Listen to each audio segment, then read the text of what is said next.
Mary Chase, born October 8, 1788, and died January 22nd, 1863, Tivoli. She's buried in St. Paul's and Trinity Parish in Tivoli.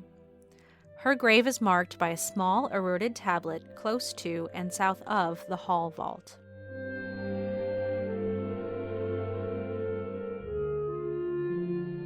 Mary Chase's home was at the end of the street near where what was the lower dock in Tivoli.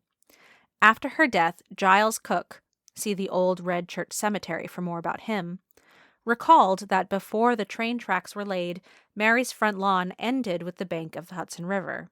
Her home was also the private school from which she taught generations of local children. Cook wasn't sure if Mary was from Tivoli or Massachusetts, but the 1850 and 1860 census of Red Hook says she was born in New York. He wrote that Mary's stepmother, presumably Elizabeth Bourne, who was born 1775, died 1826, was a tyrant and made home life unpleasant for Mary. He said she left home at age 10, yes, 10 years of age, to escape her tyranny, and began to teach infants. A child teaching babies sounds bonkers, but this would have been 1798. Childhood was yet to be redefined as a time to play, learn, and grow only. Children younger than 10 worked in fields, mills, and factories everywhere when Mary was a child. Cook said she taught for 61 years, having semi-retired only 2 years before her death in 1861. Mary was wed in 1815 to Gardner Chase, born 1782 and died 1831, and they had only one child, their son Theodore Livingston Chase, who was born in 1824 and died in 1898.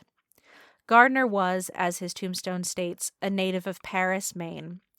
Giles Cook said Mary had to support herself and her husband on her teacher's salary, but if he knew why that was, he chose not to print it. Theodore would have been 7 years old when his father died. Something encouraged him to find his fortune elsewhere, and he ended up in Philadelphia.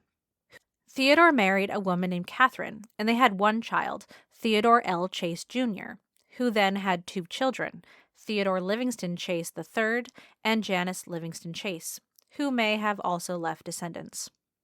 In regard to Mary Chase's teaching ability, Cook had nothing but good things to say. She had a commanding presence, and rather than punish students, she was kind but firm and insistent that her students learned what they must. He also thought that teachers of today, in 1863, didn't hold a candle to her abilities. She kept the class size under 13 students at a time, which she taught for 6 hours a day, Monday through Friday, from her home in Tivoli, with a few short exceptions. Each student was charged $12 a year, paid quarterly, and the rate never changed over the 61 years she taught. It seems she instructed many children of the wealthy landed gentry on the east bank of the Hudson River, including children of Edward L. Livingston, Robert L. Livingston, John S. Livingston, Gilbert Livingston, Robert Tillotson, and J. W. DePeyster.